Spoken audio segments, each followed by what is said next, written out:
हाँ, अस्सलाम वालेकुम दोस्तों। ये बेसिकली मेरा लेंस नहीं है, ये मेरा कॉफ़ी मग है। और आज जो हम बात करने वाले हैं, जो बहुत ज़्यादा सवालात पूछे जा रहे होते हैं और क्या चीज़ें हो रही होती, क्या चीज़ें जो है मेरे से पूछी जा रही होती यूग्रेड के हवाले से, डिफरेंट स्कॉलरशिप के हवाले से, तो उनसे सबसे ज़्यादा जो अहम सवाल होता है वो आपका होता है कि इंटरव्यू क्वेश्चंस क्या होंगे, इंटरव्यूज़ में हम क्या पहन के जाएँ, इंटरव्यूज़ में क्या क्या चीज़ें होंगी। तो आज हम उसके बारे में बात करते हैं।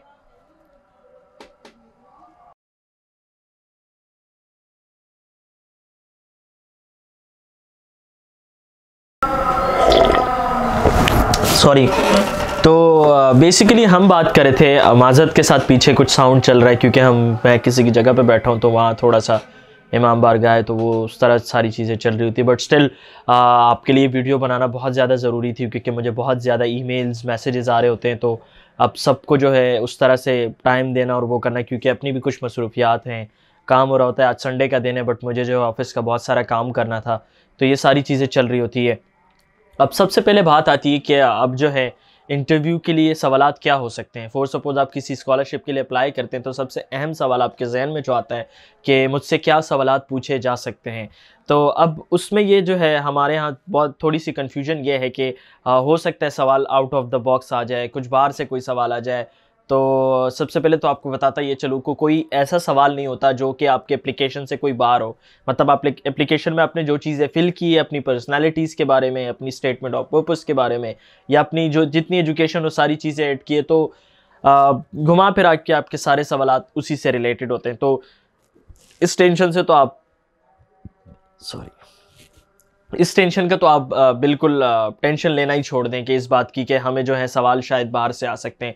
तो सबसे इम्पॉर्टेंट चीज़ ये कि आपने जो एप्लीकेशन फ़िल की है, आया वो ख़ुद फ़िल किया किसी और से फ़िल किया, वो ये जानने की कोशिश करते हैं। तो वो सारे सवालात आपके एप्लीकेशन के अंदर से होते हैं, या आपकी किसी भी स्कॉलरशिप के जो आपके एप्लीकेशन का पूरा फॉर्म होता है उसके अंदर से होते हैं। तो ये पहला मेन पॉइंट है कि आपको टेंशन नहीं लेनी कि हमारे सवालात बाहर से आ सकते हैं। तो सॉरी, अब इसके पहले दूसरा जो हम सवाल बहुत ज़्यादा पूछा जाता है वो ये होता है कि ड्रेस कोड क्या होना चाहिए।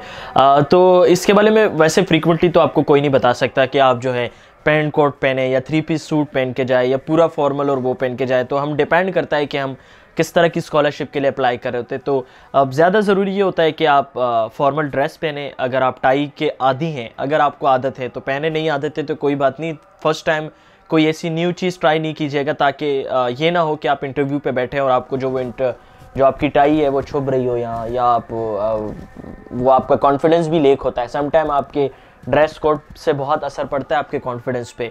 तो ये चीज़ें बहुत ज़्यादा ज़रूरी है और मेरी आप सबसे यही गुजारिश होगी कि जब आप इंटरव्यू के लिए जाएं तो कोई भी न्यू शूज़ और ऐसी कोई नई पैंट या नई शर्ट नहीं पहनीजिएगा, क्योंकि जब आप पहली दफ़ा वो शर्ट पैंट या शूज़ पहनते हैं, हो सकता है वो शूज़ आप पे बहुत ज़्यादा खुले हो सकता है वो बहुत ज़्यादा तंग हो और आपका पाँव उसमें डिस्टर्ब हो रहा है, जिससे आपका इंटरव्यू के दौरान आपका जहन जो है उस तरफ जा सकता है कि आपका पाँव जो है उसमें फंस रहा है, या आप पैंट में डिस्टर्ब हो रहे हैं, या उसकी वेस्ट जो है आपको डिस्टर्ब करिए।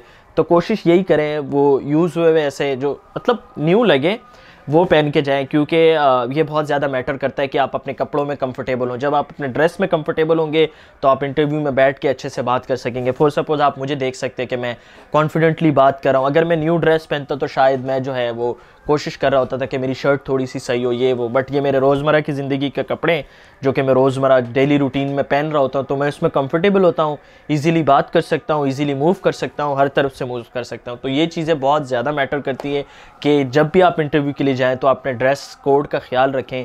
थोड़ा सा फॉर्मल रहें, अच्छा रहता है। मतलब आपने शर्ट पहन ली, सर्दी है तो थोड़ा सा कोट पहन लिया, या उसके ऊपर वो जो आपकी जर्सी होती है वो पहन ली। तो फॉर्मल रहें, थोड़ा सा बहुत ज़्यादा बने ना, तो उससे ये कि आपका कॉन्फिडेंस लेक हो सकता है और चीज़ें हो सकती है। तो ड्रेस कोड फॉर्मली अच्छा रहता है, तो फॉर्मल रहें। तो बेसिकली मैंने पहले 2 पॉइंट्स बता दिए कि किस तरह जो है आपका ड्रेस कोड होता है, क्या सवालात आपसे पूछे जाते हैं। अब नेक्स्ट चीज़ ये आती है कि हम जब इंटरव्यू से पहले, फॉर सपोज़ मेरा कल इंटरव्यू है, आज मुझे क्या करना चाहिए, क्या चीज़ें होनी चाहिए, तो आप जो है अपनी सारी प्रिपरेशन रात को ही कर लें। रात को इन अ सेंस कि आप शाम के 7 बजे से पहले कर लें। कल दिन में सुबह आपका इंटरव्यू है, तो ज़रूरी है कि आप मेंटली प्रिपेयर हों, आप कुछ ना करें किसी से ज़्यादा सवालात ना पूछे कल के बारे में फ़ौरन ना, क्योंकि ये होता है कि मैंने रात को जो सवालात पूछ लिए, फॉर सपोज़ मैंने जो है अपने किसी दोस्त से पूछा कि यार कल मेरे से अगर वो मेरी पर्सनालिटी के बारे में पूछे तो मुझे क्या बोलना चाहिए, उसने मुझे कुछ पॉइंट्स दे दिए और मुझसे इंटरव्यू के दौरान सवाल पूछा गया तो मेरा मुझे दोस्त याद आने लगा और वो पॉइंट्स जो है याद आने लगे, तो उससे वो जो कॉन्फिडेंस वाला चीज़ और वो जो नेचुरल चीज़ होती है वो गायब हो जाती है। उसके बाद बात आती है कि हम खा के जाएँ या ना जाएँ, खाली पेट जाएँ या ज़्यादा खा के जाएँ। तो मेरी आप सबसे यही सजेशन होगी कि आप नॉर्मल खाएँ, बहुत ज़्यादा ना खाएं। अगर ज़्यादा खा लिए तो आपको वॉशरूम आ सकता है और इससे आपकी मतलब डिस्टर्बेंस ये हो सकती है कि आपका टाइम ज़ाया हो सकता है, आपकी इंटरव्यू कॉल आए और आपको जो है वॉशरूम फील हो रहा हो। मतलब सॉरी, मतलब समझ गए होंगे ना आप, बताने की क्या ज़रूरत है। तो ये ज़्यादा चीज़ें हैं कि आप लाइट से खा के जाएँ नॉर्मल सा, और टाइम से पहले निकलें। आपका इंटरव्यू 10 बजे, तो आप 8 बजे घर से निकलें और 8:30-9 बजे तक वहाँ पहुँच जाए। तो 1 घंटे जो है आप वहाँ के माहौल को जब ऑब्ज़र्व कर लेते तो यू फील कॉन्फिडेंस। मेरा भी यही था कि जब यू ग्रेड का मेरा इंटरव्यू था, मेरा 11 बजे इंटरव्यू था and I was there at 9:30 and 1.5 घंटा मैंने लोगों को डिस्टर्ब किया, मतलब मैंने लोगों के साथ अपनी सोशलाइजेशन की, तो मुझे बहुत ज़्यादा लोग वहाँ से जानने लग गए थे। तो ये चीज़ें भी बहुत ज़्यादा मैटर करती है। सॉरी यार, ये मेरी कुर्सी आवाज़ कर रही है, किसी और की है बट सही है।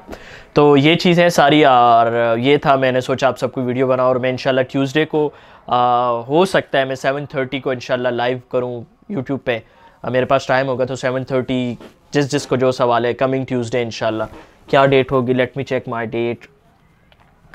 कमिंग ट्यूसडे क्या डेट होगी, आप कबूल करें 19 जनवरी को इंशाल्लाह I will be live YouTube पे। आप सब मुझे ऑन द स्पॉट सवाल पूछ सकते हैं, अपनी एसओपी के बारे में पॉइंट्स पूछ सकते हैं।